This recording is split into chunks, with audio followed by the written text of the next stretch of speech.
Well, hello everyone again. As promised, I told you all next video I'd take you all outside, and here we are. Last time I went over things you could grow indoors. This time I'm going to give you an idea of things you can start right now outdoors in April.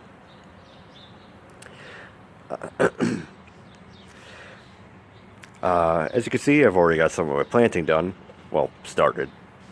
I've got some lettuce in the first container, strawberries, all the way back there. Well, I guess I can walk back there. All the way back here. That. Oh, great. They didn't get killed by the storm. Good. Are my Brussels sprouts. Still need to weed a bit more. Haven't touched that bed yet, but we're almost ready for the season. Almost. But today's going to be all about stuff you could do right now if you wanted to. Nice example back there, Brussels sprouts. They're in the brassica family. Anything in that family, which includes cauliflower, broccoli, cabbage, Brussels sprouts, kohlrabi, some varieties of mustard, any of that could go in right now. They're very frost tolerant. They can take up to or I should say down to 20 degrees almost and still live. So don't worry about planting those too early. You can plant those right now. They'll do just fine. Other things that it's a good time to really put in are a lot of your root vegetables, such as carrots, turnips, radishes, beets, as well as your greens, your spinach, as over there, the lettuce. Don't have it here, but kale. What else? Back to root stuff, you can start doing potatoes this month. I want to do another video on potatoes, plus I don't have all the ones I want yet. I don't have enough yet, but I will do a video on those. Also going to do another video on onions, because there's a couple different methods to do them, and I'm going to go over as many of them as I can in one video, if I can get all the different kinds or different forms that they come in. I'm going to try to get that done. But those are the things that can survive, if it dips back down to freezing for a night or two. All these can be started ASAP. No need to start any of these indoors. You don't start any root vegetables indoors. Or I wouldn't bother with the greens either. I have tried, but a lot of them don't transplant well necessarily. And yeah, I don't know why. They have a much higher risk of going through what's called transplant shock. So just grow your greens and your root vegetables outside. Starting from now till fall for most of them, with the exception of some things like radishes that don't like the summer heat too much. But a lot of them will simply tell you, they'll usually tell you, put a little map of when to actually plant them. So their guidelines, they also give you an idea of how, come on, focus, there we go, how deep to actually plant them. Most things are 1/2 inch to 1/4 inch between there. That's kind of standard. Also how far to thin them, which is really how far to space them or keep them spaced. There are some other examples that are a bit, pretty sure carrots are, come on, you can do it, focus, there we go. 1/4 inch to 1/2 inch. Carrots can go more towards 1/4 inch. Some things like that in your lettuce. Smaller seeds.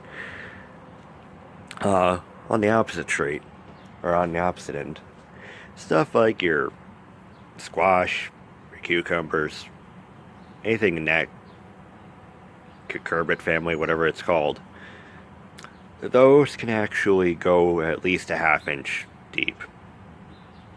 At least, because for things like those, it needs a bit more friction as the seed, or as the plant sprouts, to remove the seed as it comes up. Actually, I have a perfect example of that with my tomatoes, and since I haven't really updated you guys on those through video, I figure we'll go in and quick do that. Alright.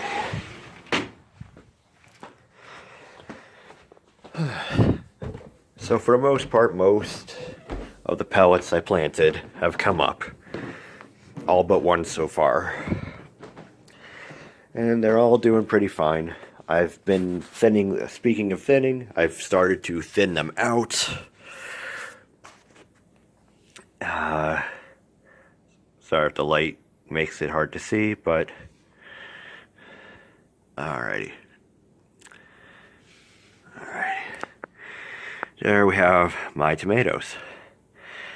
Let's see, do I have an example? Well, I've already pulled some examples. If the seed doesn't get enough friction when it comes out, it'll sprout. Come on, focus. Will you focus, please? I guess that's what I'm gonna. The seed will stay on the plant as it comes up. And usually they don't have enough strength to break through these, so you're just better off pulling them. And I pulled a few today. I've mostly been thinning out. I haven't completely thinned them all out yet.